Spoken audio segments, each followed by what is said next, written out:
hear those stories of people who are doing things. Sometimes it's behind the scenes. Other times it's right out in the public, and not everybody knows what it's about or who's behind it or what they're looking to do in the future. And one of those groups they're called OUMI. Now, they're an organization providing compassion, support, companionship to the sick in Calgary, and they're looking to expand. Joining us now with more on the program is Raham Sadiq. Raham, thanks so much for joining us this afternoon. Thank you. Give us sort of the Coles notes on where OUMI came from first off, but what has sort of fueled you guys over the last few years?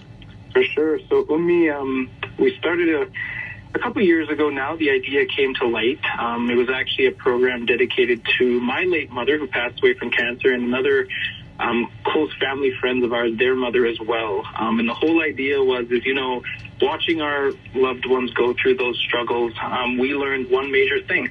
Even though you're going through something, you got to help other people. And those were things that our mothers really instilled in us. And we learned so many things that patients were fighting during their battles and whatnot in the hospital. So we said, you know what, we need to create a program to help families that are in these situations. What kind of help do you guys provide for those families? So we have a couple different program components, actually. We have meal services. So we actually, if we have a family who has a loved one in the hospital, and, when you're that busy with somebody in the hospital, you just don't have time to cook at home. So you can give us a call. We'll have a meal delivered to you, your family, within 24 hours.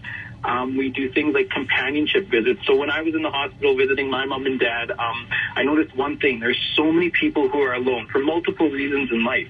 So we have volunteers ready to go to just go say hi to these people who, it's like, hey, my mother's in the hospital, but I'm away at work. Can you go visit her with a flower? And we'll send the volunteers to go talk to them, brighten up their day. We do things like spiritual guidance. So regardless of your religion, your faith, or whatever, if you feel that your loved one in the hospital, or you as a person who's supporting somebody in the hospital just want some sort of connection with the higher being, we can provide that for you, something very generic. And in addition to that, we also have more specialized services as well.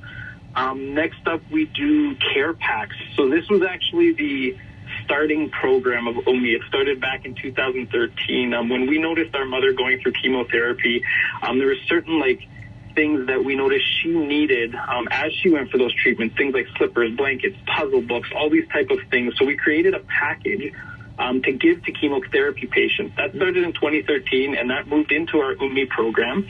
And now we also do care packs for things like chemo milestones. So when somebody's done X amount of treatment, happiness packages for people who are, fighting depression and whatnot. And we've developed these care pack systems to just kind of bring a gift to somebody in need. And finally, we do beauty services. So as everybody knows, when you're going through chemotherapy, lots of people lose their hair, their eyebrows, and, their skin color changes a bit. In addition to that, we have people who are recovering from burns or from cuts, scars, and whatnot. And sometimes they just need somebody to come in and help them feel better about themselves or better their appearance so that they are comfortable with themselves. So we actually have a on-board beauty expert who's trained in everything, and she leads programs and guidance in terms of beauty services for the patients. I'd imagine. Go ahead. I was just going to say, I'd imagine that you just that little ounce of positivity for them can probably make a world of difference. What's the reaction been to those who you've been able to help out? I'll be perfectly honest with you. It's the most humbling experience. I work on the floor with my volunteers, and it's the most humbling experience to see the looks in people's faces when you go to them just to even say hello. We went during the Christmas break here, we went to the hospital, and we just went to families who were with their loved ones in the hospital, and the smiles that you see, just like, wow, we didn't know that people, actually thought about us or these type of things. And we've even gotten emails from people who have received one of our chemotherapy packages, and they're just like, this was perfect. It's just what we needed to get through our battle. Just the idea that people out there are thinking of us and willing to get through things. So I can say we've had such amazing response, and it really, really motivates us to keep moving forward. Probably the other thing, too, is it becomes a bit of the thank you circle, right? Like all of a sudden, those who are getting help are saying, hey, this is the positivity that I got out of it.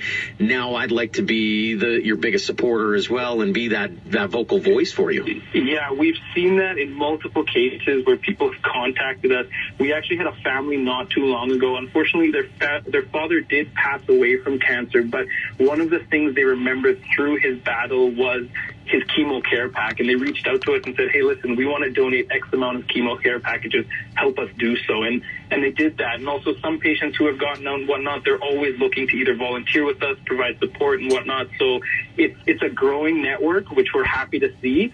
But we really want to get the word out there to people who are facing these challenges here in Calgary, that we're here and we're ready to help. And we encourage them to, visit our website and all that to do that. And our chemo care packages is actually going nationwide. So if people know somebody in a different city, we will gladly send out one to them. You guys mentioned off the top that you guys are hoping to expand, and you kind of hinted at it there. What are you hoping to maybe accomplish maybe over the next year or two? Well, over the next year, for sure, I want to see us grow. Well, I set my sights big. I'm actually trying to work on a partnership right now with some people some Own It volunteers that I have in Ontario to get our stuff going in the Ontario hospitals. I'm hoping to go to Edmonton, Lethbridge.